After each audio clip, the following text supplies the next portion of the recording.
is now out there in Detroit. And Nick, obvious first question. I mean, it's been a whirlwind. What have the last few days been like for you?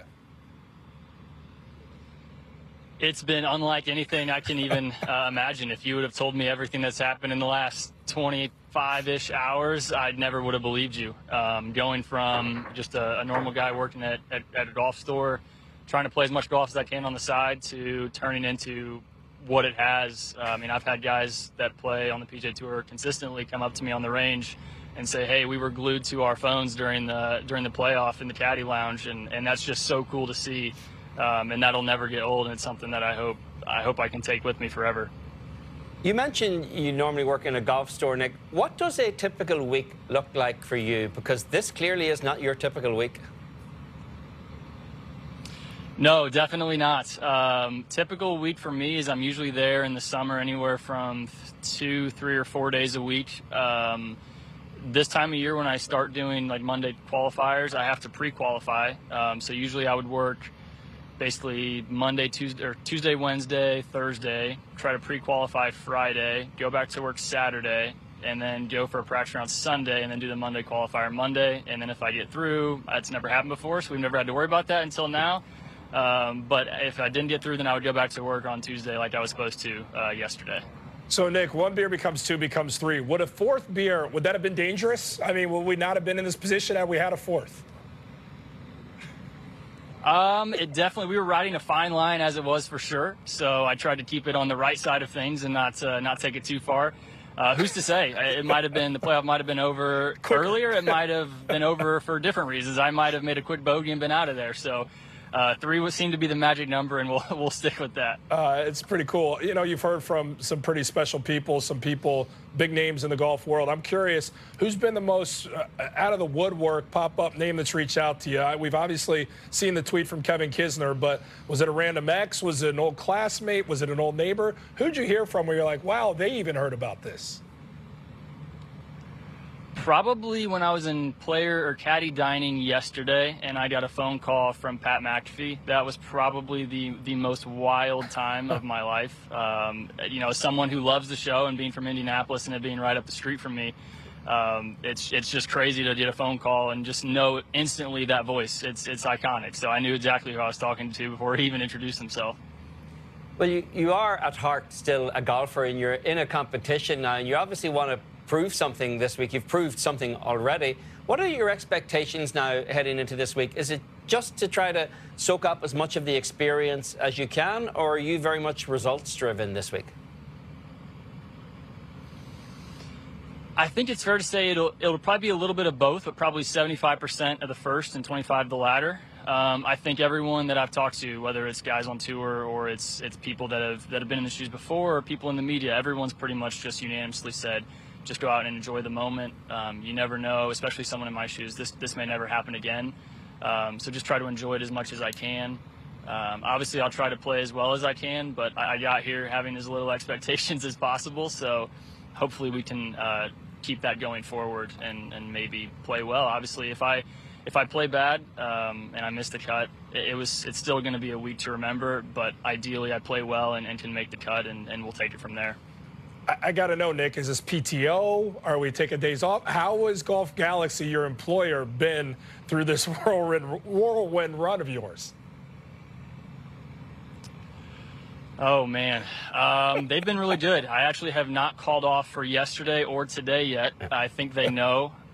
So my boss has been very supportive. I've had text messages and phone calls from people from the corporate structure. Everyone from my store has been super excited for me. But it's been unlike anything I could ever experience. I mean, I think they're going through it as well at Golf Galaxy. I don't think this has ever happened for them either. So they're kind of in the same world I am, where no one really knows what to do. And I guess we'll see how the rest of the week plays out as to whether or not you show up for work next Tuesday as well. You might actually have a gig somewhere else. True. By then. When you're out there on the range, Nick, hopefully you're surrounded by all these great players. Has there been one moment where you've just someone's walked up to you, or you've seen somebody hitting balls beside you, where you think you're pinching yourself, you can't believe you're actually doing this? Yeah, that actually happened about 2 hours ago. I had introduced myself to Wesley Bryan because I love watching his videos. So I was like, I got to go up and say hello to him. And when I left the range, my caddy was still there in my spot. And while I was talking to Wesley, I see Jimmy Walker set his bag to my right and Ricky Fowler set his bag to my left. And it took everything in me to try not to go back to that spot. I even tried calling my caddy. I'm like, we're not hitting balls there anymore. This is done. We're not going over there. And Wesley was actually the one that was like, no, you're going over there and you're doing it. So he actually made the introduction, and both those guys were super, super friendly. Obviously, both those guys have done so many great things in the game. So the nerves were definitely there the first few shots after getting back to the bag and trying to hit some range balls next to those guys. Nick, it's such a unique story. Some of the stuff you read, you don't know what's true and what's not. I see that financially a lot of fans are getting behind you, sending money your way to kind of support what's been a wild few days. That, as you nod your head, that seems to be accurate. What's the tally at right now? I actually don't even know. I do know that I've gotten probably 7 Venmo notifications on my email that people have been trying to log in. Logins attempted, but thank goodness for multi-factor authentication, because otherwise who knows where that money would be going. But yeah, everyone's been great. And it hasn't even been like 1 or 2 massive amounts. It's just been, everyone seems to be pitching in $5, $10, $20, whatever it is. It just, the amount of support, and I try to read all the comments that go along with it and not just take the money from it. I try to read everything and basically, understand where this money's coming from, why it's getting to me, and I try to be as appreciative of that as I can be. This is one of the great everyman hero golf stories of the season so far. What are the chances you're going to have a beer sponsor out of this event? Man, I don't know. It would be definitely something I would consider if it was the right one. I wouldn't just do any of them. But certainly there have been some that have reached out.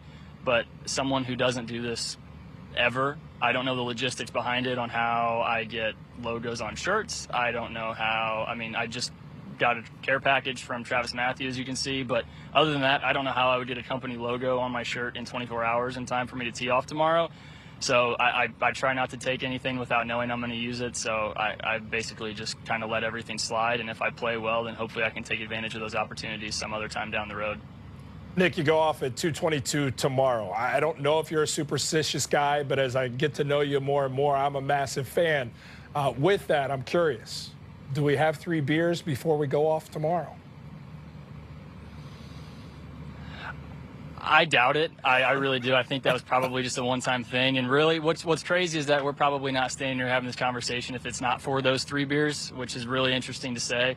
But I guess it's something that a lot of people relate to. I may have one with lunch if I'm really feeling anxious, but it's a slippery slope to try to cure anxiety with alcohol that I have no desire of going down that road. But if I do feel it, I may have 1 beer, but it's not on the plans as of now. Summer Shandy, what was the beer choice? You nailed it right on the head. That was exactly Indianapolis what it was. guy. I mean, I'm around a bunch of them, man. I have a Butler brother, so I know how it goes. Oh yeah, you know exactly what it's like. Well, Nick, an incredible story. You seem so calm, cool, and collected through it all, which is probably what got you here, man. Everybody's behind you, rooting for you moving forward. Thanks for joining us. Yeah, I'm glad I can put on a good face, because inside it is not calm, cool, and collected. So I'm happy I can put that out there. But thank you guys so much for having me. I really appreciate it. Really is one of the best stories of the year so far. Nick has plenty of time to rest for tomorrow. Get the last tee time of the day, 2:22 p.m. Eastern, alongside Rafael Campos and Anders Albertson.